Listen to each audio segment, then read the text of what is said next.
There's a question a lot of people ask themselves in life. Maybe you've asked it. So you want to start a business, so you want to run for office, so you want to own a home, so you want to have the best summer of your life. The question is easy. The gap is between asking it and actually doing it. That's what nobody talks about, honestly. Until now.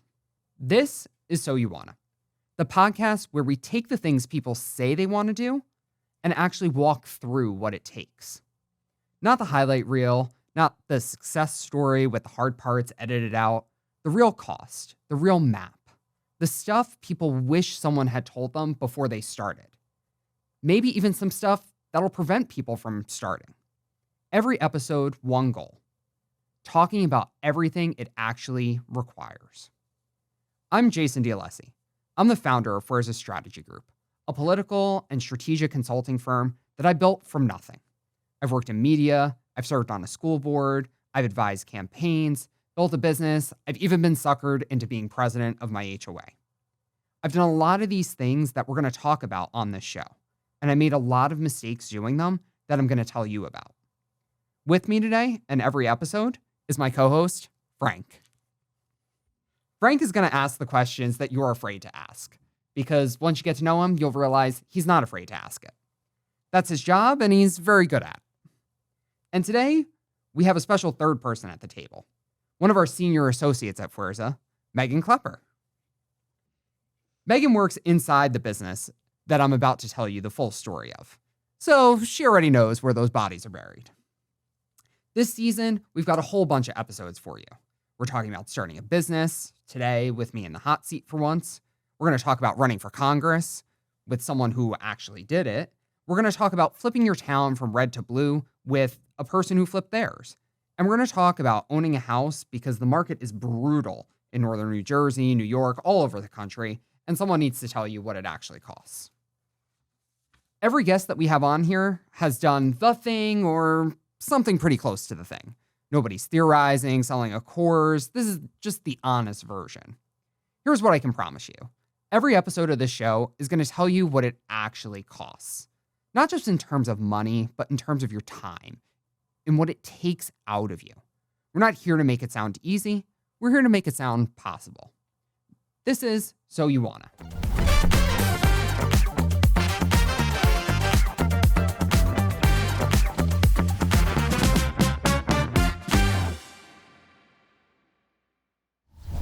Now, I'm going to do something that I probably won't do again on this show. I'm sitting on this side of the table. Frank and Megan are going to talk to me about how I started Fuerza, what I spent, what I got wrong, and what it actually costs. So let's get into it. Who has the first question? Nice job, Jason. I think I'll ask the first question just because we'll start at the beginning. So when you started Fuerza, who were you personally, professionally?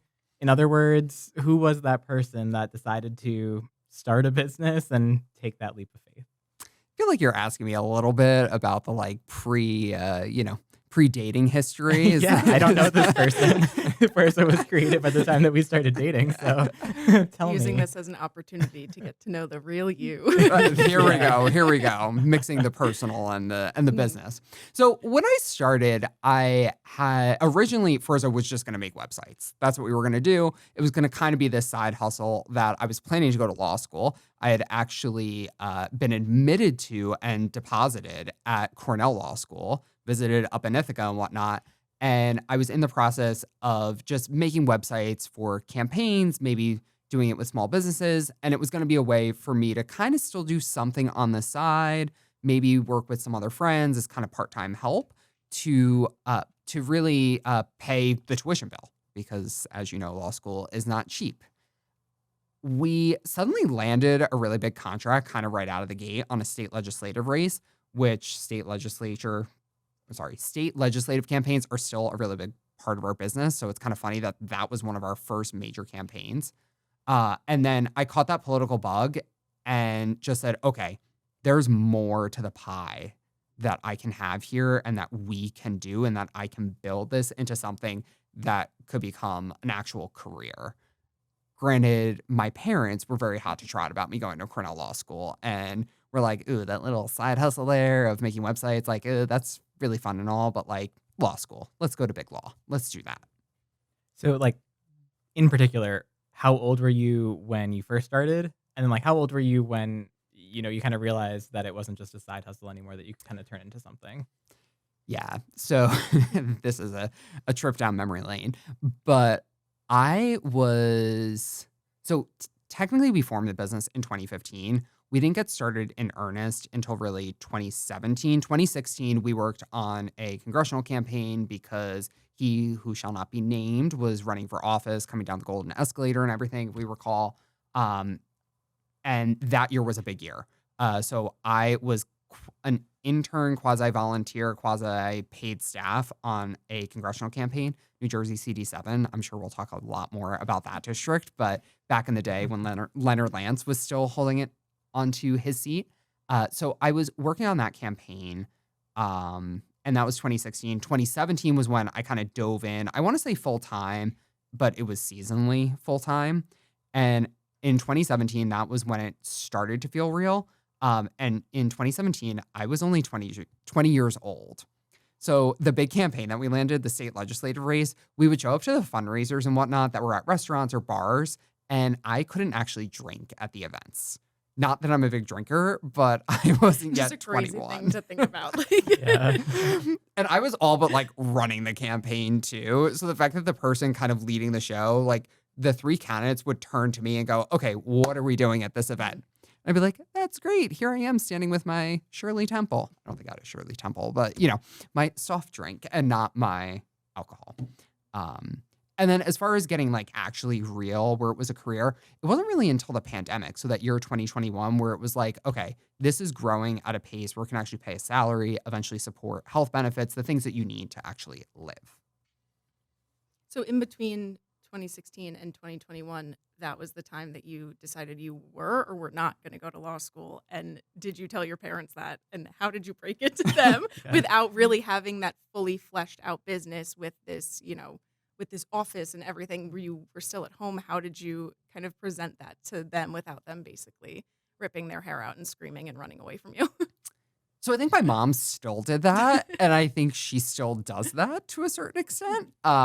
She always will not miss the opportunity to bring up how I could be an attorney right now practicing law, which I just go, okay, well, that's nice and everything, but a lot happened in the legal field since then, so I don't regret it by any means. But it was when I was working on the campaign and things started to feel real, and I said, you know what, law school will be there. If things didn't work out after that first year or 2 years in, I could have always taken that turn and gone that direction. But this to me was worth taking the risk. It was also an opportunity for me to stay at home where I had lived my entire life, and then to also run for public office myself, to really build the personal network that I think is so important, not just for career, but for life in general. Getting to know people and building the community that I still call home, and I have called home for the last 29, almost 30 years. So, was it scary though? Like, I always think of like those memes where it's like, what if you flop? But like, what if I slay? You know what I mean? Like, I'm always on the side where I'm like, what if I flop? Like, that's just like immediately where my brain goes. But were you just fully on the what if I slay camp, or were you also thinking about flopping? So obviously, always on the what if I slay, still on that. I mean, I think most days I feel like I'm slaying, but there are some days that it's like, oh, this is a total flop, and here we go, and like that was expensive, and there's no hope. There are those days, and then there are the slay days, but it definitely was at the beginning. It was tough. It was definitely very part-time with the seasonal variation, because we were so, I don't want to say hyper fixated, but we were, I guess, concentrated. Our work was so concentrated on campaign season, and we hadn't yet built out the book of business, but also the relationships to get other work, because business builds business.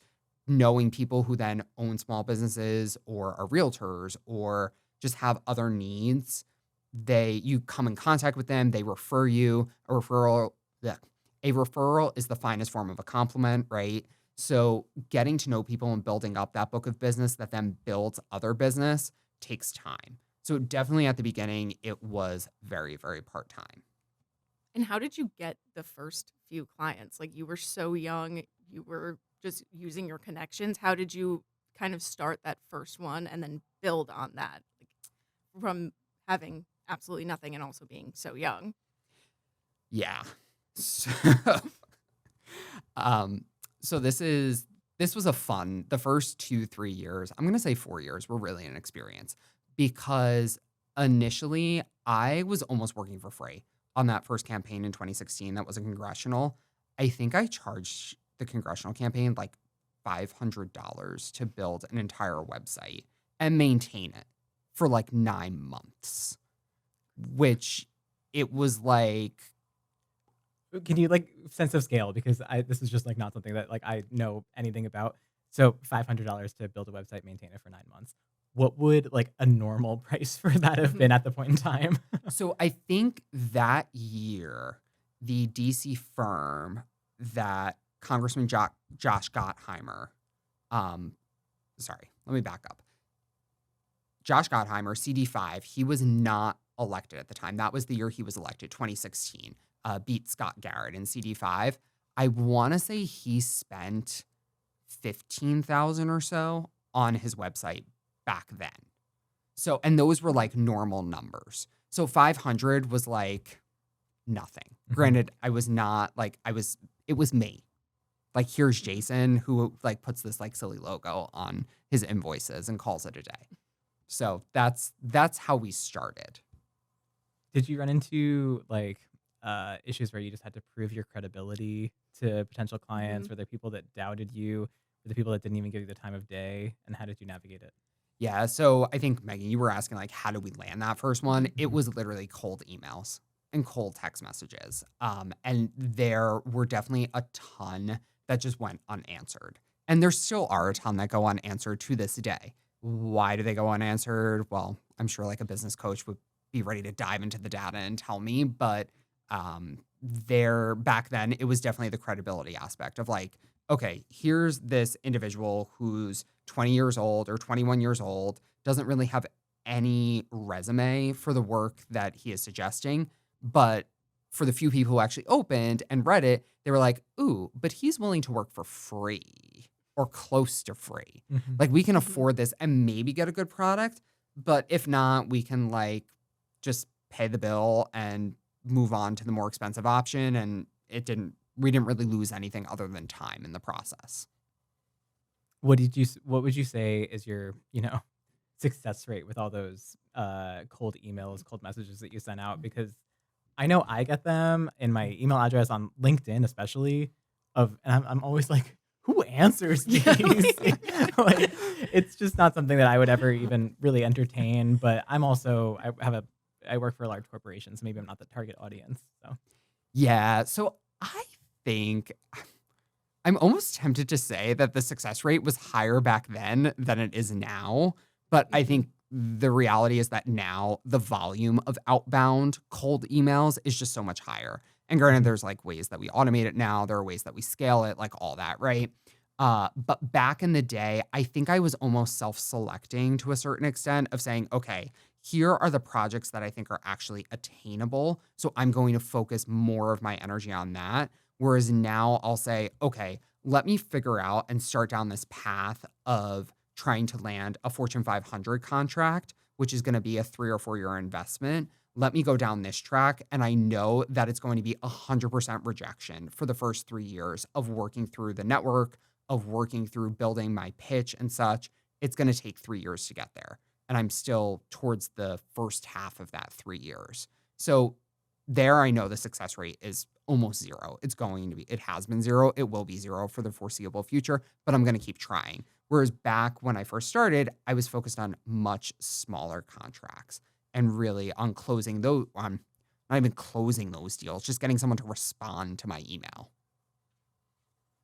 Have you ever dealt with imposter syndrome, like, at all? Because Daily? as I'm sitting here, I literally cannot like fathom having the confidence of being 20 years old and being like, yeah, I'm going to start this business. Now, asterisk, you're a man, so maybe that has something to do with it as well. But that confidence and that just knowing yourself and the ability to do that. And you joked before about having your soft drink at a campaign event. How were you standing there with a soft drink without thinking in your head, what am I doing here? And then if you did have that, how did you silence that enough to be confident enough to continue it and not just say, you know what, F this, I'm going to law school and I'm going to become a lawyer at a law firm that's already established and just get my check. So I think the imposter syndrome is more real now than it was back then. And there are days that I wish I could have the innocence to just go up to random people that I used to back then and just send the cold emails, and also the not have the pressure that I have now, because now it's something that I've actually built that I want to maintain, sustain, and grow. So there's still that baseline of, okay, we need to bring in this amount of money every single month just to keep the lights on. And then to grow, we need to bring in above and beyond that, which is challenging, especially in these economic times. And I'll also say with this administration is problematic as well, being that we are so heavily involved in government work that so much is just on the chopping block constantly. It's almost like you were like barely out of your teenage years when you started it. And, I think about like just even brain chemistry, like your prefrontal cortex in your Yeah. brain is like not fully developed yet. So you kind of do reckless things, like especially Mhm. like teenage boys are just like always doing reckless things. And like starting a business seems Yeah. kind of reckless, Yeah. Yeah. Yeah. Where, like the challenge when you're younger is, necessarily like creating the credibility to potential clients, this and that. But now that you're a little bit older, I know the business is more established, but do you think you would have felt the same way starting the business now at this age versus back when you were, like I said, barely out of your teenage years? No, because the reality is that back then I was still living with my parents and didn't have to worry about health insurance, didn't have to worry about like living expenses. And the world just seemed so much simpler, even though I'm pretty sure at the time I thought that it was like so complex and I was like so sophisticated and having it figured out and whatnot. But it was really, really simple back then. And I think that if I was starting from zero now without the knowledge that I've learned over the past 10 or so years, I think that I would not want to do that because just such a risk. And I probably would have been not even law school, but like where am I going to get a job that pays a salary that maybe then I've always had the entrepreneurial spirit, but I think you have to like be real and recognize that you have to have the money to sustain life. And then whatever your entrepreneurial venture is, sure, but that has to be a side hustle until it can become the primary hustle. Yeah. When did you first kind of realize that this was something you can sustain your life with and kind of build independently and not have to worry about getting, having a fallback or having, a plan B? When did you say, this is my business and I am building a life with it and for it? It was 2021 specifically was a big turning point for the business because that was the year with the pandemic. We were an organization that saw tremendous growth because traditional campaigning was taboo. Nobody was going to knock on doors. Everyone thought COVID spread much differently than it actually did when we later found out, right? So at the beginning, it was very much so like, we're not going to canvas, which means going door to door. Or if we do canvas, we're going to knock on the door and then jump back, right? So people were like, ooh, the campaigning is going to look a little different. And it turned very heavily digital. And that was our specialty, especially, and our segment was local, county, and state legislative races, digital, which all of a sudden campaigns that were spending even minimal amounts on field were like, now we have all this extra money to go towards digital. And that's where we came in and picked up. And that's when I said, okay, there's a growth opportunity here. We jumped on it. We really started doing strong digital, even stronger digital than when we first started. And that's where it became the idea that, okay, this could actually be something that we now can run with and this can be sustainable. When did you start diversifying like your client portfolio and the business portfolio? Kind of was it I know that you had talked about mainly political campaigns and a couple small businesses at the beginning, but was it that you had the business firmly established first and then you really started to diversify network? Or was it kind of in tandem where once you started diversifying and networking, that's that's what helped you realize that the business was established? The ability to diversify, the latter part of your question there, Mhm. that's what established that the business was sustainable. But that first step of diversification was really, really tough. And I will say that I think if I could go back in time, I would probably focus my energy less on diversification and focus more on building out what I had already established. So the perfect case in point is that immediately 2017, the election ends. The like one campaign, we had a couple other smaller ones, but the main campaign we were on, they lost, right? And it was like, okay, well, I kind of had all my eggs in this one basket that they were going to win. And I was going to be able to be like, ooh, I helped flip this district that hadn't been flipped for like 50 plus years. Like, look at that. And I was immediately going to get signed by like multiple congressional campaigns in New Jersey, right? For the midterms in 2018. That didn't happen, right? For whatever reason, I didn't put my energy into actually getting business for the midterms. Instead, I was like, oh, I'm going to go after government business because that's what's smart to do. As a firm that has zero government experience, I'm just going to respond to RFPs and RFQs and they're going to hire me because I'm great and my price point is like lower than anybody else. That didn't work either. So we like lost every single RFP. Fortunately, I didn't get frustrated. I used to print out every single RFP and oh my God, the hundreds, thousands of pages of paper. I just like wasted unnecessarily. Why would you do that? I don't know what I was doing. Okay. That's like, sometimes you just do things because you're like, ooh, this is how it works, right? Business. Can you just define RFP for me really quick? Request for proposal. Okay, thank Yeah. you. So I like printed them out and everything and didn't get a single one. I don't even know. I want to say it was like, I do know. This is where everything's interconnected.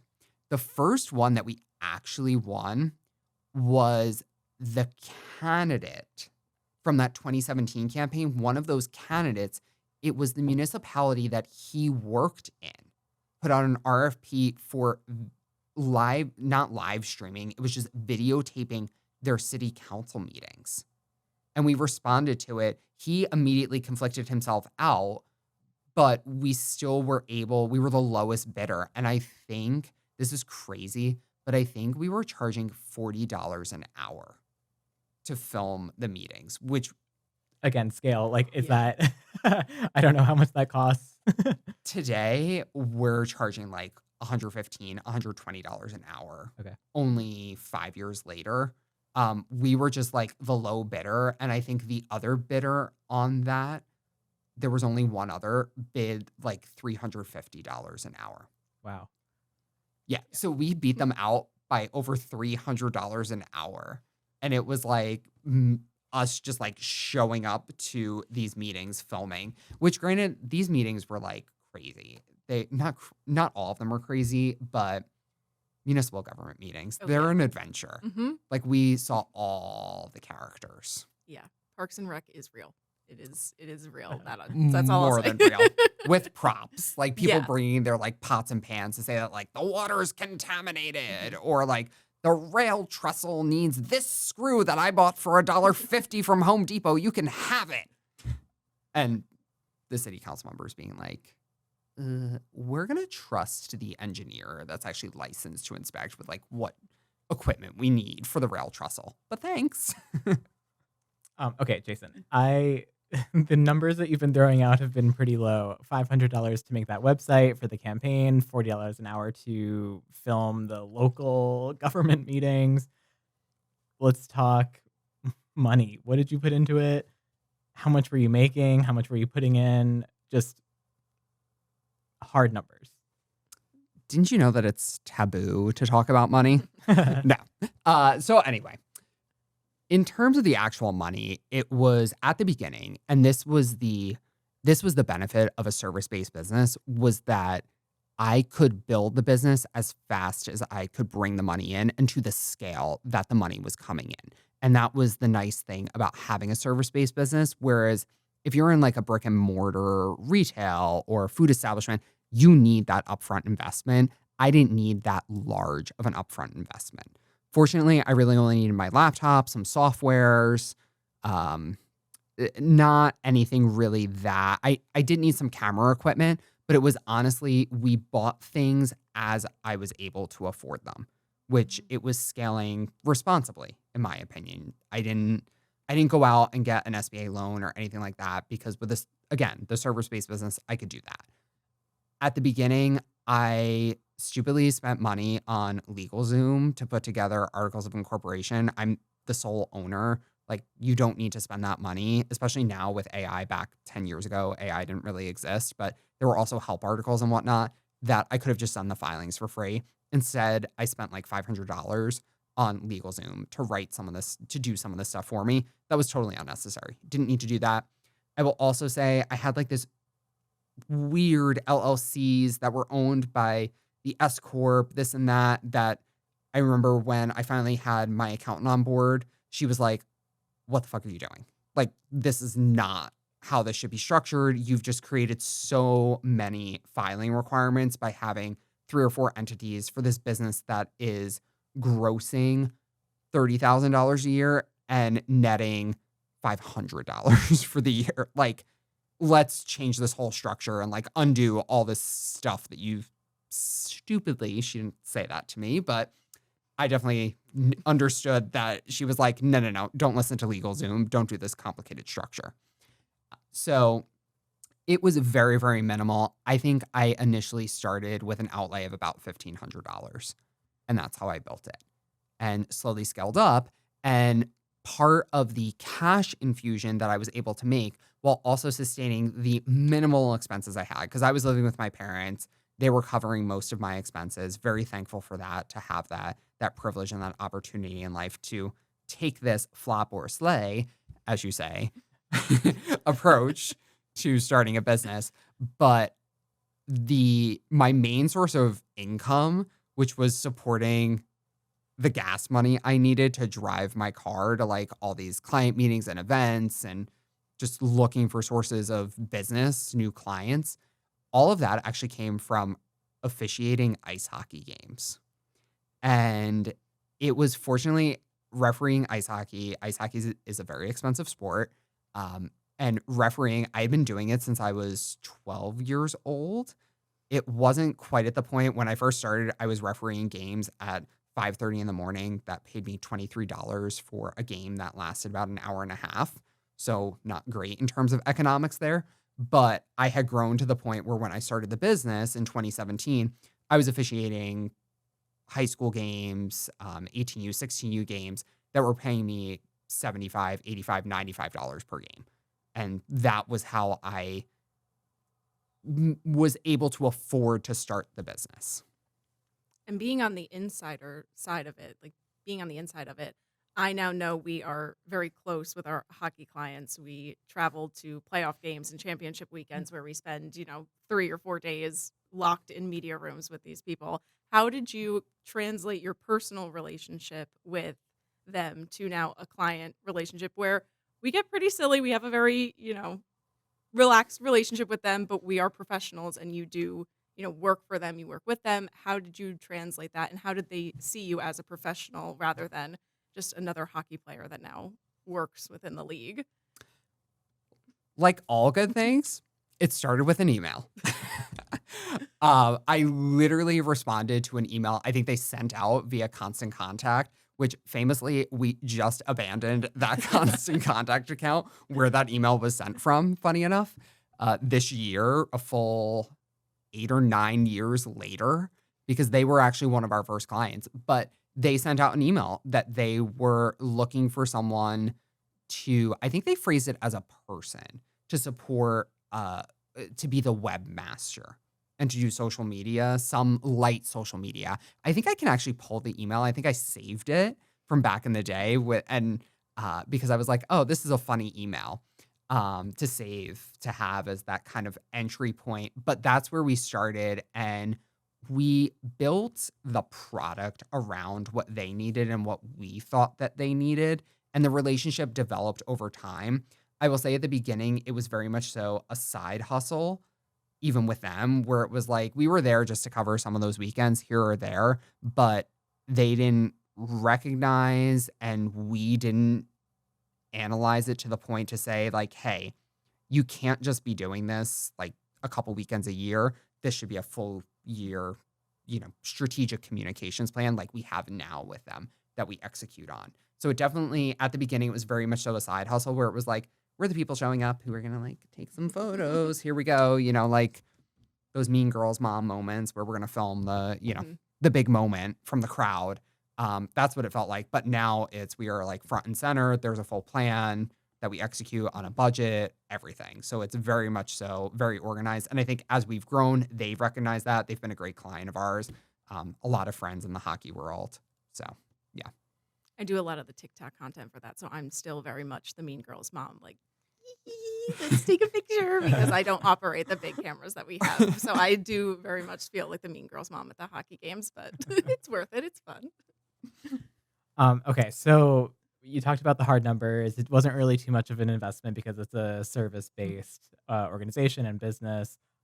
You financed it by, essentially your savings from hockey that ended up, you were able to translate that into a client. So that sounds like a big win. So what were the biggest losses? What were the biggest flops, if you will, of, you're running your business? What happened? And did it look good at the time? Did you kind of have an inkling that it was going to be a bad situation? So the biggest hit probably came from a unpaid bills. And I'm going to say it's a recurring hit where people get overzealous, especially on political campaigns where they say like, yeah, we're going to raise all this money and be able to do all this work. And it's a little bit of the chicken or the egg principle where it's the challenge is that, okay, well, if we don't do the work, then they're never going to be able to fundraise this money. So we don't want to get in the way of them not being able to fundraise. So we want to support them. But at the same time, we almost have to invest in these candidates themselves. The challenge then is that if they flop and they don't raise the money, then we have this giant unpaid bill. Unfortunately, especially at the beginning, we were not as stringent with our client contracts. We did not say like, here's the contract. Here's what it says. Like, we need a personal guarantee. We need it in writing that you are going to pay us with this amount of time. We had almost none of that. And there were people who took advantage. And I could almost tell that they were going to take advantage, but I was so hungry for the work that I was okay with taking that risk. And sadly, there's one client in particular in New Jersey where I just knew that they were grifters. And Name names. No, I'm just kidding. Don't name Yeah, names. like before or after my if they time. want to pay their bill, it would be great because they owe us $21,000 to this day. And that is definitely that was the first lesson. And there have been subsequent lessons since then where now we are very forward with like, this is the contract. This is our source of living. If you're not willing to respect the fact that we need to like be on common terms, then this is not going to work. And we're ready to walk away now. If someone turns and goes, ooh, I don't like that in your contract. Now, granted, like larger organizations that have actual attorneys reviewing, if it's like little nomenclature or whatever, legal stuff, I'm like, okay, not worried about that. But if someone's like, no, we're not going to sign something that says we're actually going to pay you, then like, what planet are you on? We're not going to do the work. We don't want to work with you. Like, go find someone else. You want to grift? Go grift somewhere else. And that's the point I'm at. I'm not here. This is not a charity. Like, we do a lot of nonprofit work. We do a lot of philanthropic work. We make contributions, etc. But like, your campaign and the way you want to do charity is not incumbent upon us to take that action. If only you had gone to law school, then maybe you would have known the importance of contracts.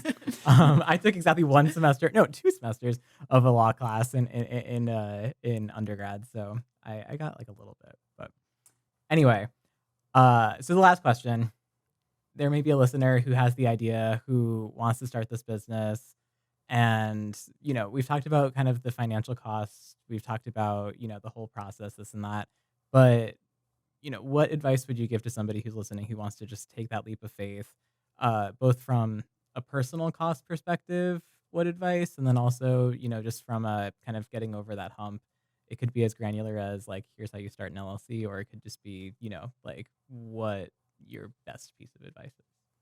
Don't do it. No. I'm Elaborate. kidding. I'm kidding. I think that the entrepreneurial spirit is in everybody. It just is much more prevalent in some people than others, right? It's a spectrum. And I think that everybody dreams of the day that they could own their own business and be their own boss. And I think that sitting down and actually making a business plan, and right now with AI, if I had the tools that exist now just to be the counter narrative, where I will use famously, Megan, you make fun of Mhm. me for this, but I live by it. I will use Claude as a business coach and say, adopt this persona and then analyze this situation for me. Give me the counter point to this. Where am I not seeing the gap or the need? And that's really, really important to actually do the business plan and go through all of that. And I think AI is just such a valuable tool right now for that. So make that business plan and leverage the tools that are at our disposal to come up with the insights and analysis you need. Cool. So our next episode of the podcast is going to be how to tank a business with Claude. No, I'm just Yes. kidding. No, it's interesting you say that. Like, I think that it is a really, really awesome tool, but it might help people kind of get over the hump of like the nerves, just kind of have AI help you make the business plan, maybe crunch the numbers and just get started. Not for me. I love my corporate cushy job, Mhm. but trade-offs here or there. Anyway, How do we end this? Hold on. That's So You Wanna Start a Business. Every episode of this show is going to feel just like that. Real questions, real answers, real cost.